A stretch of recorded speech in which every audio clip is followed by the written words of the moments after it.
Hello sapiens, welcome to biotech sapiens. So ये question discuss करेंगे जो कि आपका जुलाई 24 मॉर्निंग शिफ्ट में आया था।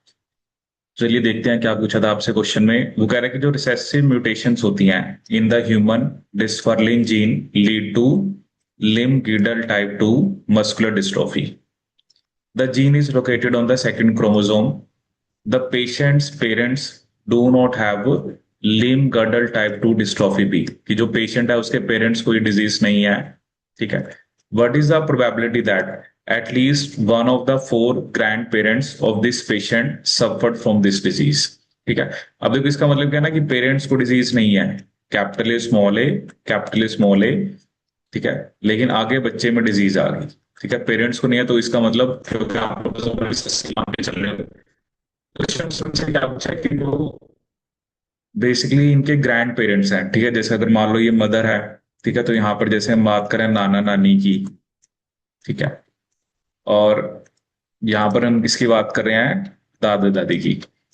वो कह रहे हैं कि द पेशेंट पेरेंट्स जो हैं उसको उनको डिस्ट्रॉफी नहीं है, जो लिम्ब गर्डल टाइप 2 है। What is the probability that at least one of the four grand parents. अब देखो एटलीस्ट का मतलब क्या होता है कि एक को भी हो सकती है, दो को भी, तीन को भी, चार को भी। ठीक है। अब देखो क्या ना, जो ग्रैंड पेरेंट्स हैं ऑब्वियसली उनको डिजीज होना डिपेंड करेगा उनके पेरेंट्स के ऊपर। ठीक है, तो यहाँ पर देखो एक चीज हमें मान के चलनी पड़ेगी कि जो जैसे जो नाना नानी है, दादा दादी है, उनके जो पेरेंट्स हैं, ठीक है, क्योंकि उनके जीनोटाइप पे डिपेंड करेगा। तो यहाँ पर हम ये मान के चलेंगे कि जो प्रोबेबिलिटी है डिजीज होने की वो होगी 1/4। ठीक है, कि ग्रैंड पेरेंट्स को डिजीज होने पर प्रोबेबिलिटी है 1/4। डिजीज नहीं होने की प्रोबेबिलिटी कितनी होगी आपकी 3/4। डिजीज नहीं होने की प्रोबेबिलिटी कितनी होगी आपकी 3/4। ठीक है, ये हम किसकी बात कर रहे हैं, जो ग्रैंड पेरेंट्स हैं, कि उनको डिजीज होने के चांसेस हैं 1/4, बट डिजीज नहीं होने के चांसेस कितने होंगे, 3/4। ठीक है। तो देखो जब भी ऐसा क्वेश्चन आता है तो जहां पर आपको निकालना होता है कि probability of at least one. At least one मतलब कि चारों में से एक को डिजीज, मतलब एटलीस्ट वन में ये होता है कि एक को भी, दो को भी, तीनों को भी और चारों को भी। तो इसमें हम क्या लिखते हैं, one minus probability of none. ठीक है। प्रोबेबिलिटी ऑफ एटलीस्ट वन का फॉर्मूला होता है one minus probability of none.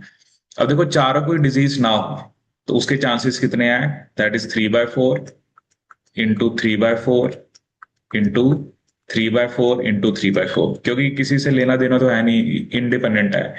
तो 3 इंटू 3/4 इंटू 3/4 इंटू 3/4 इंटू 3/4, तो ये कितना आ गया आपका, दैट इज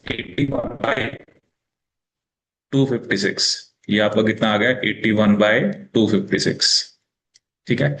तो अगर हम यहाँ पे सॉल्व करें, 1 - 81/256।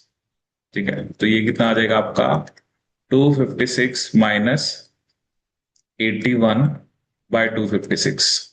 ठीक है, तो ये आपका आएगा 175/256। ठीक है, तो जब आप इसको सॉल्व करोगे ना तो ये थोड़ा डेसिमल में आएगा, जैसे 0.6 कुछ आएगा।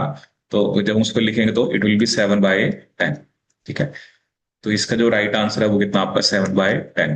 ठीक है, तो ऐसा क्वेश्चन बस ये था कि थोड़ा सा इसके अंदर कि जो ग्रैंड पेरेंट्स हैं उसको डिजीज, उनको डिजीज होने की प्रोबेबिलिटी, उनको डिजीज नहीं होने की प्रोबेबिलिटी आपको एज्यूम करनी पड़ी। Otherwise this is the formula. ये आप जनरली वैसे भी याद रखना कि probability of at least one is equal to one minus probability of none. Probability of at least one is one minus probability of none. तो यहां से जो आंसर आपके पास आएगा that will be 7/10। So this is all about this question. And for all these type of question, please subscribe to our channel Biotech CPS.